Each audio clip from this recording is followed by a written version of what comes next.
예수님께서도 천국의 비밀을 교훈하시면서 많은 비유로 말씀을 하셨어요.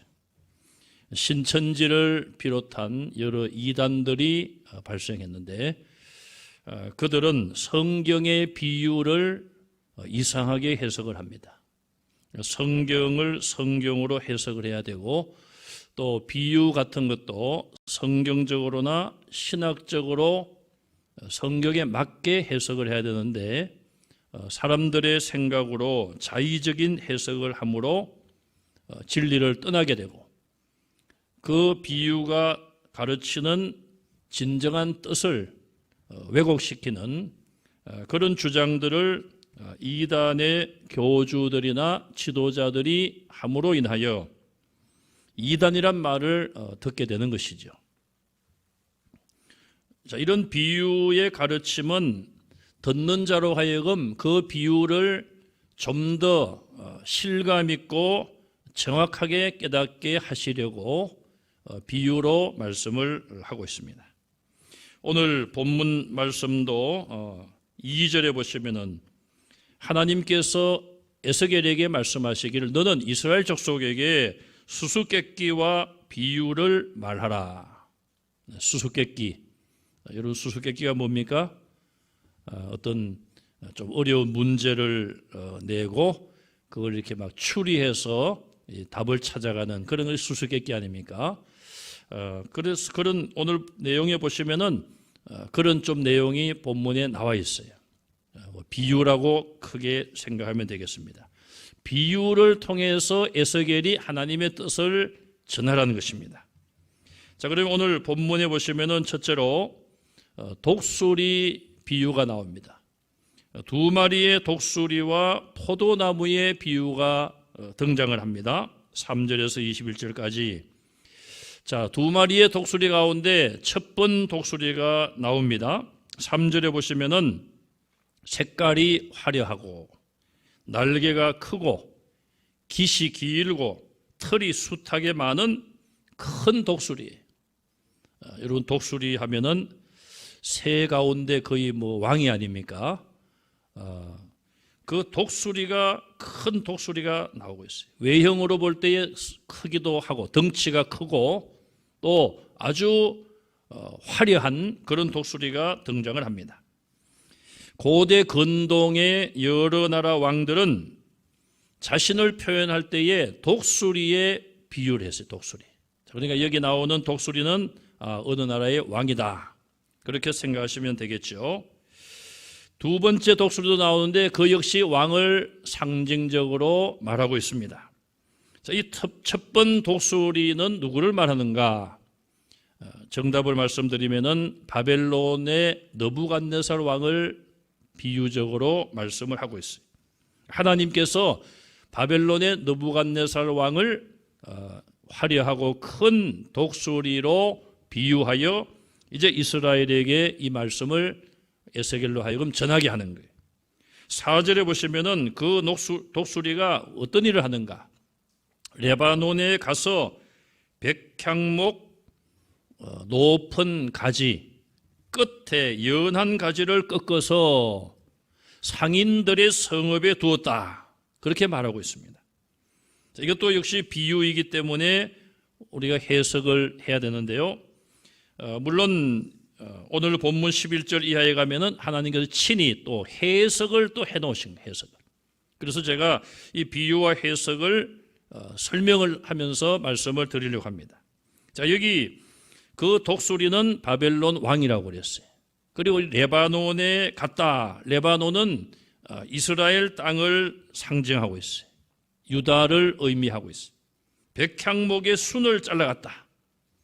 백향목의 순은 갓 왕이 된 여호야긴 왕을 의미하고 있습니다. 자, 그 당시에 이스라엘의 이 역사적인 배경을 보면 BC 598년 12월경에 바벨론 왕 느부갓네살이 유다를 침략하러 공격을 해와서 예루살렘을 포위를 합니다. 성을 포위하고 있어요. 그때 유다는 여호야김, 이름이 비슷합니다. 여호야김 왕이 죽고 그의 아들인 여호야긴, 김긴 고차이에요. 여호야긴이 왕이 되었습니다. 그리고 3개월 동안 왕으로 통치를 하고 있는데 바벨론에게 결국은 항복을 할 수밖에 없게 되었습니다. 그래서 이 여호야긴 왕은 3개월만 유다를 통치하고 바벨론으로 포로가 되어 가게 됩니다. 그래서 그 말씀을 오늘 본문에 그 백향목에 연한 순을 독수리가 상인의 성읍에 두었다. 상인의 성읍은 바벨론 나라를 의미하고 있습니다. 바벨론으로 데려갔다 그 말이에요. 여호야긴 왕을. 그때 왕뿐 아니라 고관들과 오늘 이 말씀을 기록하고 예언을 하는 에스겔 선지자도 포로로 잡혀가는 그 무리 속에 들어 있었습니다. 자, 그 다음에 5절에 보시면은 그 큰 독수리가 또 한 가지 일을 하는데 땅의 종자를 꺾어 옥토에 심었다. 그렇게 말하고 있어요. 자, 이 느부갓네살 왕이 여호야긴 왕을 끌어내리고 자기 나라로 끌고 갔어요. 그리고는 그 여호야긴의 숙부, 작은아버지인 시드기야를 유다의 왕으로 세워놨어요. 그래서 이 큰 독수리 바벨론 왕이 땅의 종자를 꺾어 시드기야를 말하는 것이죠. 옥토에 심었다. 옥토는 이스라엘 땅, 유다 땅을 의미하고 있어요. 자, 여호야긴 왕은 사로잡아갖고 그의 숙부인 시드기야를 왕으로 세웠어요. 그것을 종자를 꺾어 옥토에 심었다. 이렇게 비유적으로 말씀을 하고 있습니다. 자, 이 시드기야가 이제 왕이 되었는데 옥토란 말은 예루살렘 유다를 의미하고 있습니다. 그 유다 나라 예루살렘이 수도니까 옥토에 종자가 심겨졌다. 바벨론 왕이 시드기야를 왕으로 세웠다 이 말이에요. 그런데 그 이제 씨앗을 심었으니까 어떻게 됩니까? 6절에 보니까 그 씨앗이 자라서 포도나무가 되었습니다. 왕이 어느 정도 시드기야가 이제 나라를 통치한다 그런 뜻입니다. 그런데 문제는 자, 이렇게 이제 시드기야 왕을 세워 놓았는데 6절에 보시면은 그 가지가 독수리를 향하였고 그 뿌리는 독수리 아래에 있었다. 독수리는 누굴 말한다고 그랬습니까? 바벨론 왕을 말한다고 그랬어요. 바벨론 왕이 유다의 시드기야를 왕으로 세워놓았으니 이 시드기야 왕은 무슨 일을 하더라도 자기를 세운 대국, 우리나라도 옛날에 보면은 중국 뭐 청나라 명나라 그런 그 강대국이 있을 때에 우리가 막 이렇게 조공을 바치고 그렇게 하지 않았습니까? 거기는 큰 나라고 우리나라는 작은 나라고 뭐 4대 뭐 주의라고 할까요? 뭐 힘이 약하니까 어쩔 수 없었죠. 그것처럼 이제 이 시드기야 왕도 결국은 자기를 왕으로 세워준 바벨론 왕에게 모든 것을 의지하고 또 그 바벨론 왕의 통치 아래 있었다. 이것을 표현하기를 가지가 독수리를 향하였고 또 그 뿌리는 독수리 아래 있었다. 그렇게 오늘 본문에 말씀을 하고 있어요. 이렇게 이해가 다 되시죠? 자, 그런데 이것을 강조하면서 설명한 이유가 무엇일까요? 이 시드기야 왕은 여기 설명한 것처럼 바벨론 왕의 어떻게 보면 은혜를 입었다 이렇게 볼 수도 있는 것이죠. 자기를 왕으로 세워줬으니까. 그렇다면 그가 바벨론 왕을 계속하여 의지하고 그와 맺은 약속을 맹세를 지켜야 되는 거예요. 이걸 강조한 이야기는 결국 이 시드기야 왕이 그 약속을 어기게 되는 것을 암시하고 있습니다. 이제 뒤에 보면 그 내용이 나와요. 자, 그 다음에 두 번째 보면은 7절부터는 두 번째 독수리가 등장을 해요. 참 하나님께서 이런 참 재미있는 그런 비유로 에스겔에게 전하라고 이제 가르쳐 주셨어요. 두 번째 등장한 독수리도 보니까 날개가 크고 털이 많은 큰 독수리예요. 그러나 첫 번째 독수리는 아주 화려하고 덩치가 더 큰 것으로 설명이 되어 있는데 이 두 번째 나오는 독수리는 그에 비해서 화려하지 않고 좀 체격도 좀 작은 덩치가 조금 작은 비교해 볼 때에 그런 독수리로 나와 있지만 역시 큰 독수리다. 유다에 비하면은 크고 그 당시에 뭐 바벨론 정도는 아니지만은 그래도 꽤 힘이 있는 그런 나라의 왕을 상징적으로 표현하고 있는데 바로 애굽의 왕이에요. 애굽은 지금 이집트라고 하죠. 우리가 이집트의 왕을 이제 두 번째 독수리로 오늘 본문에 나타나 있습니다. 자, 그런데 두 번째 독수리가 등장을 하니까 이 포도나무는 유다의 왕이라고 그랬습니다. 시드기야 왕이라고 그랬어요. 이 시드기야 왕이 이 포도나무가 두 번째 나타난 독수리에게 물을 받으려고 뿌리를 뻗고 가지를 그쪽으로 펴고 있습니다. 퍼졌다 이렇게 오늘 본문에 나와 있는데 뭐 편다는 거와 똑같은 거예요. 자, 이 시드기야는 바벨론 왕에 의해서 왕이 되었기 때문에 바벨론을 의지하고 그래서 물가에 심었다. 물가는 바벨론을 말해요. 그 풍성하고 강한 그런 바벨론을 가까이 하는 바벨론과 동맹을 맺은 그런 나라로 세움받았는데 그렇다면 이 시드기야 왕이 계속하여서 바벨론 왕을 의존하고 그를 섬기고 이렇게 해야 되지 않겠습니까? 그런데 물가에 심겨져 있으면서도 바벨론과의 동맹을 맺고 있으면서도 이 시드기야 왕이 마음이 변질되어서 두 번째 나타난 독수리에게 물을 받아 자라기 위해서 포도나무 뿌리와 가지를 두 번째 독수리에게 뻗치고 있는 거예요. 자, 쉽게 말씀을 드리면은 시드기야가 바벨론 왕을 배반하고 애굽의 왕에게 도움을 청하고 마음이 그쪽으로 가 있는 거예요. 뒤에 해석해 보면은 그런 내용들이 잘 나타나 있어요.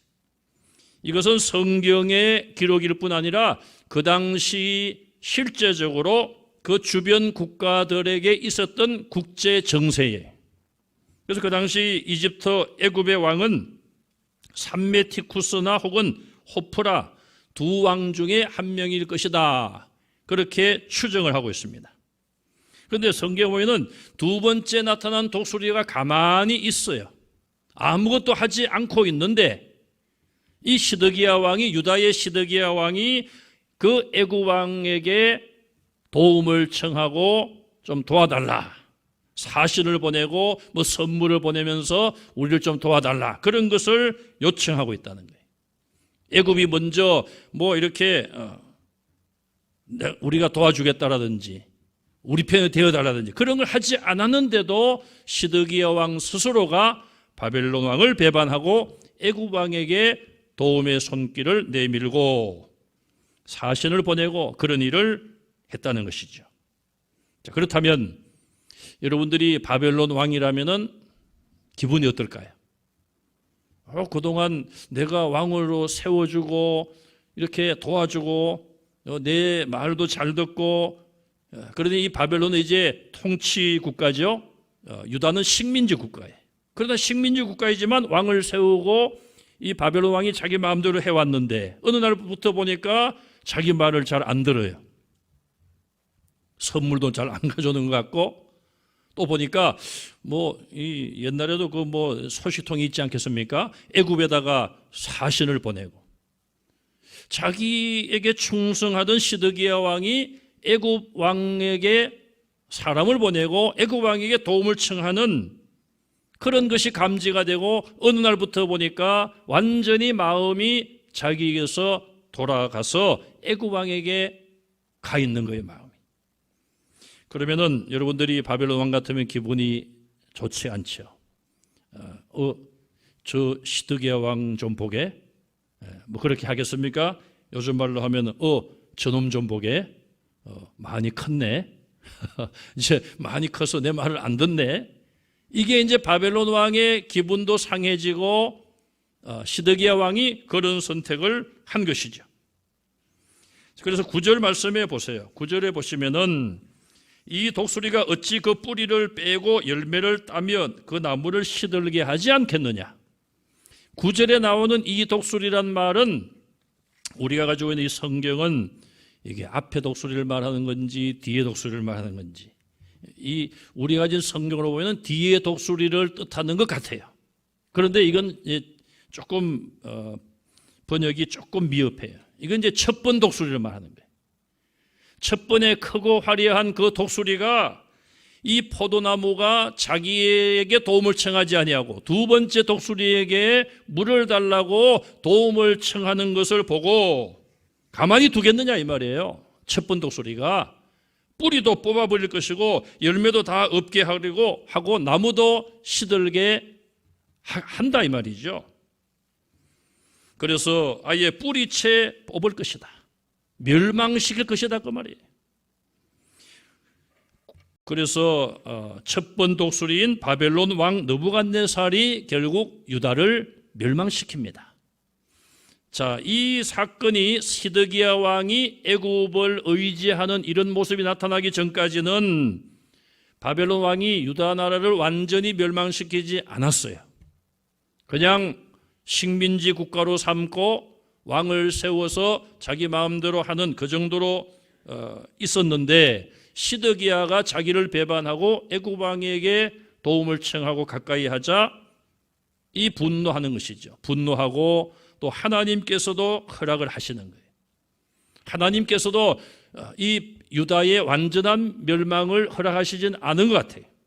그런데 이들이 바벨론과의 언약을 어겼습니다. 하나님은 바벨론을 들어서 유다를 치고 그들이 회개하여 다시 회복되기를 원하셨는데 그 하나님의 뜻을 이 유다가 거스리고 또 다른 나라인 이방 나라인 애굽을 또 의지하는 거예요.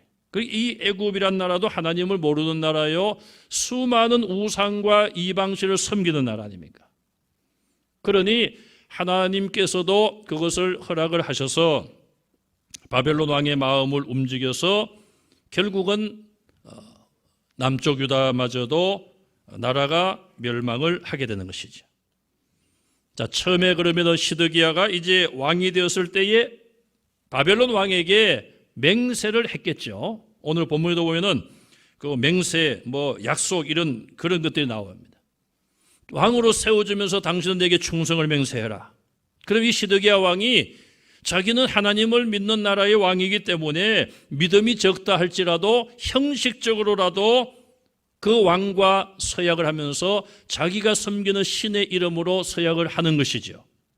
내가 여호와 하나님의 이름을 두고 맹세하노니 나는 당신을 왕으로 섬기겠습니다. 그런 맹세와 서약을 한 거예요. 그런데 그 약속을 어기고 지키지 않은 것입니다. 앞서 말씀드린 것처럼 4대주의라는 게 있지 않습니까? 4대주의. 힘이 강한 나라 앞에서 힘이 약한 나라는 종속관계를 가질 수밖에 없었던 것이 과거의 세계사의 흐름이었어요. 또 지금도 보면은 그런 부분이 많이 없어졌다 하지만은 아직도 힘센 나라들이 힘이 약한 나라들에 대해서 실력을 행사하는 그런 일들이 있지 않습니까? 자, 그런데 이 시드기야는 어쨌든 그 약속을 어긴 왕이 되고 말았고 바벨론 왕의 분노를 샀으며 결국 BC 586년 7월 달에 바벨론에 의하여 이 유다는 멸망을 당합니다. 그 멸망당하기 몇 개월 전에 애굽 군대가 바로 왕이죠. 애굽은 왕을 바로라고 말해요. 바로 그래서 개인의 이름보다는 왕을 의미하는 그런 존칭이에요. 이 애굽의 왕이 군대를 이끌고 유다를 도와주러 출격을 합니다.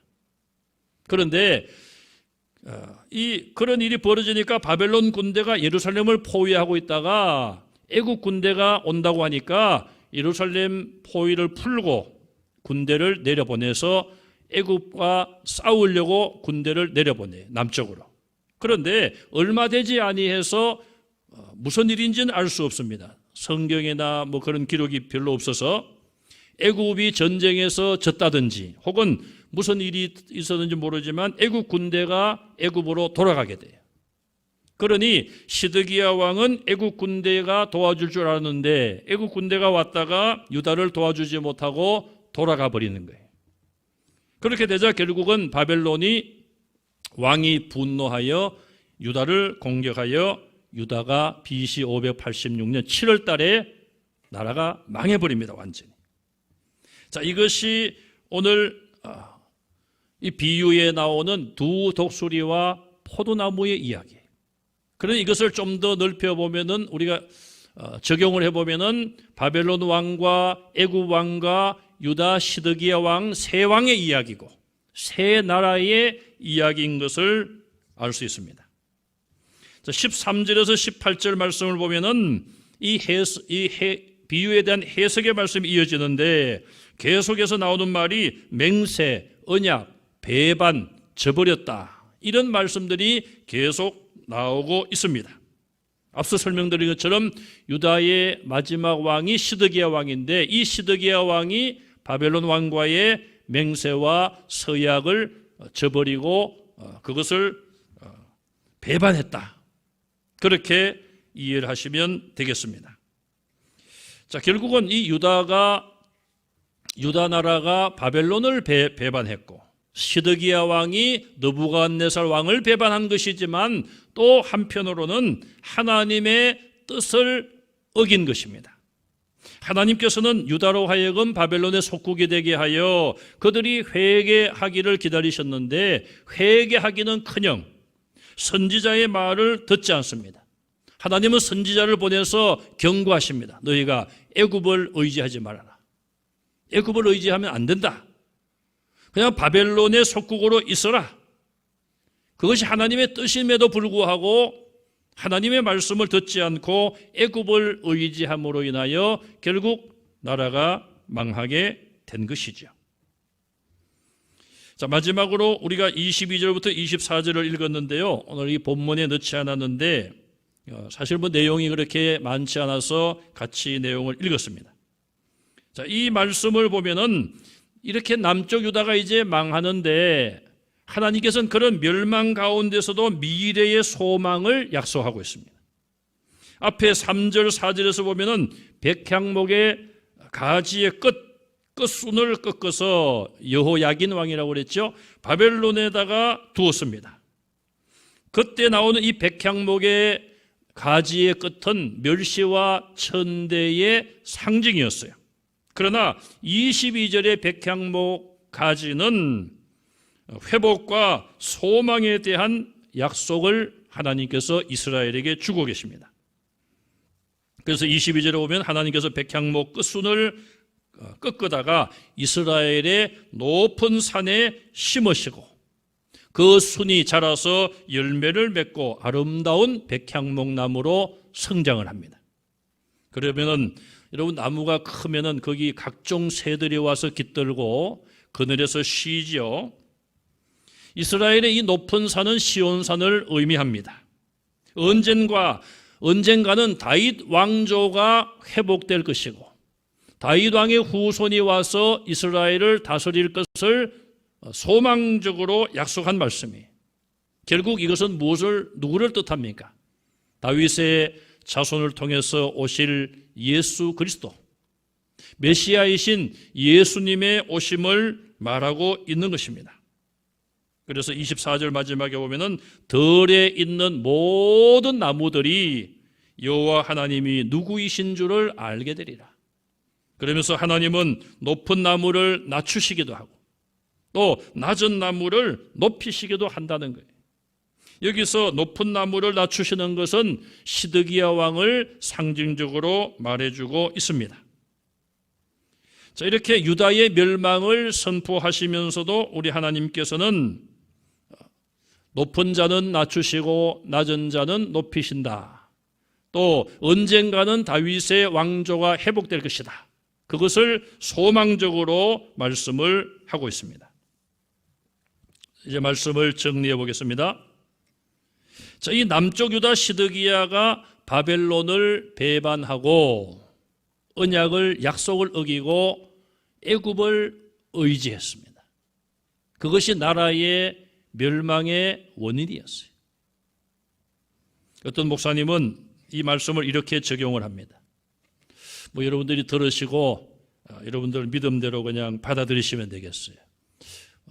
그건 아닌 것 같은데 뭐 그러면 그냥 좀 더 기도해 보시고 그냥 뭐 100%가 아니라 우리가 조금은 일리가 있는 그런 말씀입니다. 이 바벨론을 미국에 비유하고 있습니다. 또 애굽은 중국에 비유를 하고 있어요. 우리나라 역사를 보면은 1945년 8월 15일 날 해방이 됩니다. 그 이전에 36년 동안 우리가 일제의 압박을 받았고 일본이 제2차 세계대전을 일으킴으로 인하여 미국과 여러 나라 연합군과 싸우죠. 전쟁을 하여 결국은 원자폭탄이 떨어지고 해서 일본이 항복을 합니다. 사실 그 덕분에 우리나라가 일본에 의해서부터 해방이 되었습니다. 5년 후에 1950년 6.25 전쟁이 발발을 합니다. 뭐 누가 뭐라고 해도 역사적인 사실은 북한이 침략을 해서 쳐내려 왔습니다. 그래서 우리 문산교회는 그 당시에 화재로 인하여서 완전히 소멸, 예배당이 전소되었어요. 다 타버렸고, 그리고 교회의 장로님이 이세영 장로님께서 순교를 6.25 전쟁 당시에 당하셨습니다. 그리고 뭐 우리가 잘 아는 내용 아닙니까? 그렇게 밀리다가 낙동강 전선까지 내려갔다가 뭐 부산 뭐 얼마 남겨놓지 않고 밀리다가 이제 미국과 또 15개 나라, 미국을 포함한 16개 나라에서 연합군을 파견했고 미국이 주도된 인천 상륙 작전에 성공하여 전세가 회복이 되고 저 위에 뭐 압록강입니까? 두만강까지 올라가게 되죠. 그러다가 중공군이 그때는 중공이라고 그랬습니다. 중공군이 개입이 되어서 서로 밀리고 하다가 38선에서 동쪽은 조금 올라갔습니까? 서쪽은 좀 내려왔죠. 그래서 휴전선이 만들어지게 되었고 결국은 우리나라는 분단국으로 지금까지 70년을 지내오고 있습니다. 옛날에도 보면은 이 힘이 강한 나라가 작은 나라들을 식민지로 삼았어요. 그런 모습이 오늘날도 남아 있어요. 경제적으로 그렇기도 하고요. 뭐 지금 옛날처럼 무슨 스페인 제국이나 로마 제국이나 영국 대영 제국이나 그런 나라들처럼 그렇게 노골적으로 나라를 점령하고 군대를 파견하고 이런 모습은 거의 없지만 그러나 강대국들이 약한 나라들을 자기들 마음대로 주장하고 그런 모습들이 현대 이 국가에도 현대 사회에도 존재하고 있습니다. 자, 그래서 우리 한국은 뭐 어쩔 수 없는 상황 속에서 해방 때도 그랬고 또 6.25 전쟁 때도 공산화의 위협 속에서 미군과 15개국 우방 국가들의 도움으로 다시 땅을 회복하게 되었고 주권을 회복하여 남과 북으로 두 나라가 존재하게 되었습니다. 그래서 그때부터 싫든 좋든 한국은 미국의 영향을 받을 수밖에 없었고 또 북한은 중국의 영향을 받을 수밖에 없는 것이죠. 미국을 포함하여 15개국의 우방 국가들은 젊은 청년들을 이 땅에 파견을 했습니다. 뭐 우리나라도 어디 분쟁이 있고 그러면은 뭐 파견을 가기도 하죠. 뭐 월남전에도 갔다 왔습니다만은 뭐 여러 가지 이유가 있겠죠. 그러나 돈 때문에만 온 것은 아닐 것입니다. 우리나라의 자유를 지키고자 온 것이죠. 사실 16개국 나라의 젊은이들이 자기도 잘 모르는 나라에 국가에서 보낸다고 왔을 것이고 생명을 걸고 전쟁을 했어요. 그래서 어떻게 보면 우리나라가 지금까지 존재하고 있다. 그렇게 말할 수가 있을 것입니다. 자, 그러니 우리는 미국과의 관계를 끊을 수 없는 것이고 또 북한은 중국과의 그런 관계를 끊을 수 없는 거예요. 세계는 많은 변화를 가져왔습니다. 자, 일본이 2차 세계대전에서 미국의 개입과 미국에서 원자폭탄을 사용함으로 인하여 전쟁에서 패배하고 항복을 했어요, 일본이. 그러면 미국과 일본은 원수관계예요, 원수관계. 물론 일본이 잘못했죠. 전쟁을 일으켜서 세계 평화를 위협했으니까. 그래서 원자폭탄을 그렇게 투하함을 당해도 사실 할 말은 없죠. 그러나 어쨌든 일본 사람들이 볼 때는 미국을 원수로 생각할 수 있는 거예요. 그런데 지금 세계사를 보면은 원수가 아니라 가장 친밀한 관계를 가지고 있는 거예요. 속이 어쨌든 겉으로는 그런 모습을 가지고 있습니다. 우리나라는 어떻습니까? 우리나라는 언제부터인가 미국과의 관계에서 거리가 멀어지기 시작했어요. 제가 정확하게는 잘 모르겠습니다만은 이명박 대통령 때 그랬죠. 미국 소고기 광우병 파동이 막 일어났습니다. 광우병 파동이 일어난 것이 아니라 광우병에 걸릴 수 있다는 그런 주장을 하면서 우리 대한민국이 굉장히 주말마다 그런 집회가 열리고 굉장했죠. 저는 미국에서 10년을 살면서 미국 소고기도 많이 먹었고요. 미국은 고기가 싸더라고요. 고기를 아주 많이 먹은 건 아니지만 그래도 꾸준히 10년 동안 미국 소고기를 먹었고 또 지금까지 미국 소고기 먹고 광우병 걸렸다 그런 발표가 없더라고요. 제가 그 당시에 보니까 앞장서서 시위를 주도했던 유명한 정치인이 있더라고요.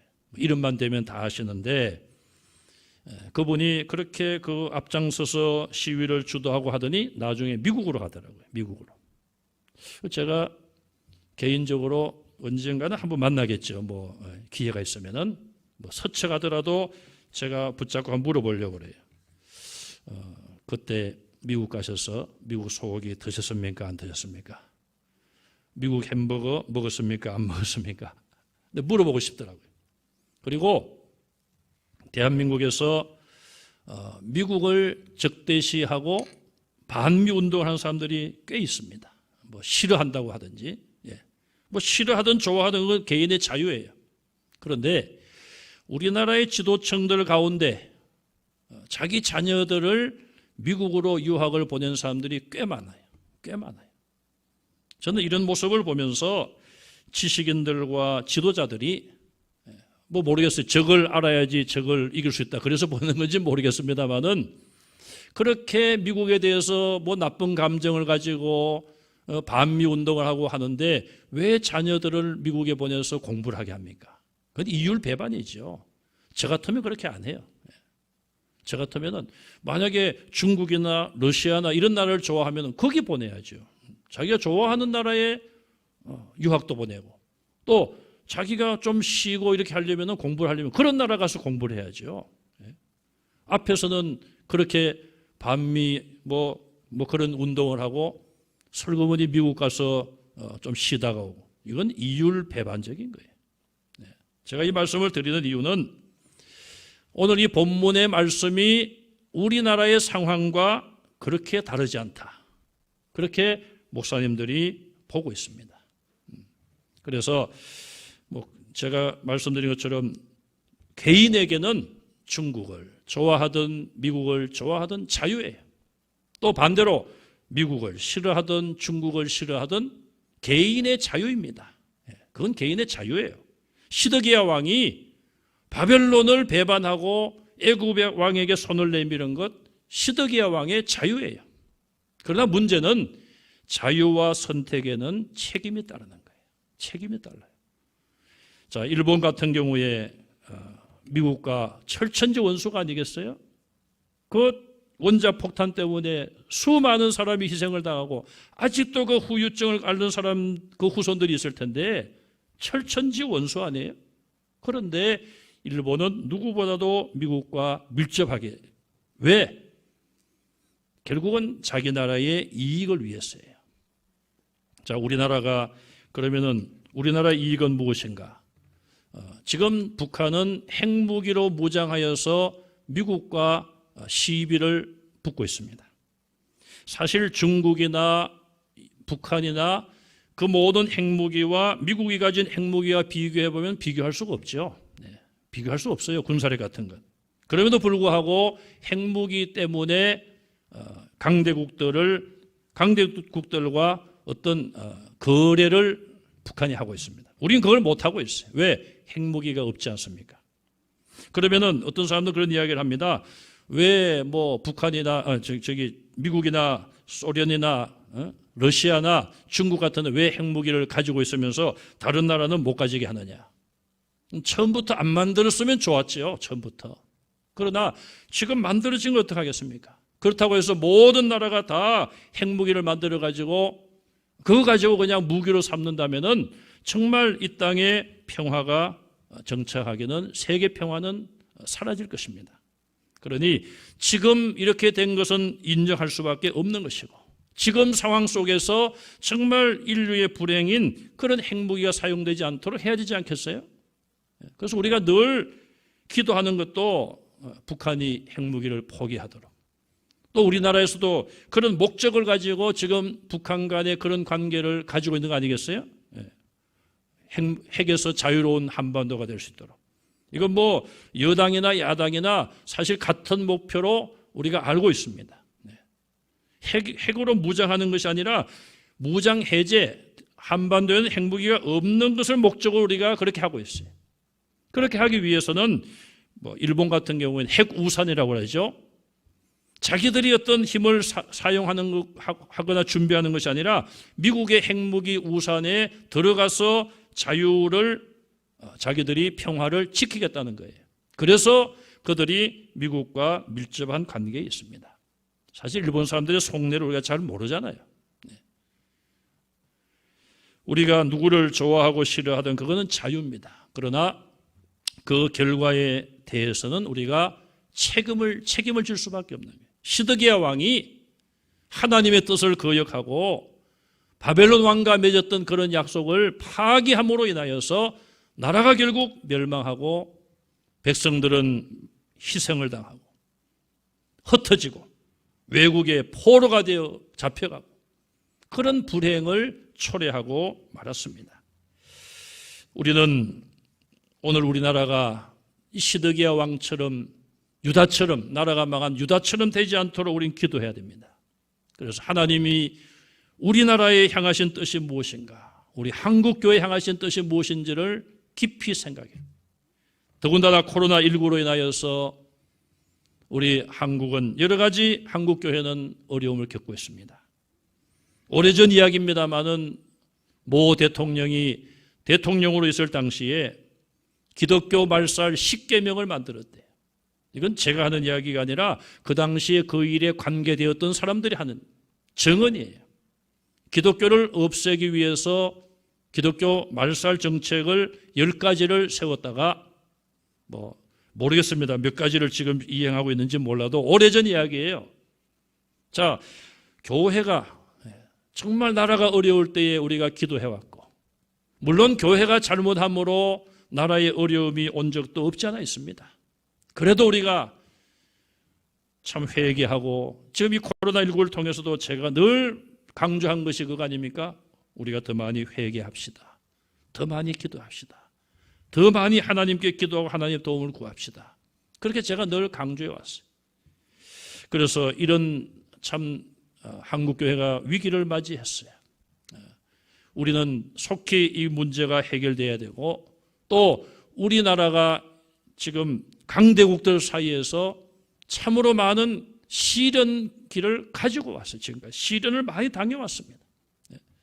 이제는 하나님께서 우리를 불쌍히 보셔서 하나님이 이 민족을 지켜주시고 또 우리 한국교회를 다시 살려주셔서 우리가 정말 무력으로 세계를 정복하지는 못하지만 복음을 가지고 아직도 예수님 모르는 나라에 복음을 전하고 십자가의 사랑을 전해서 미국처럼 뭐 중국처럼 힘을 가지고 세계를 이렇게 압력을 가하거나 그런 나라가 아니라 복음으로 십자가의 사랑으로 세계를 섬길 수 있는 그런 나라가 될 수 있도록, 그런 한국 교회가 될 수 있도록 기도하는 저와 여러분들이 되시기를 주님의 이름으로 축원합니다.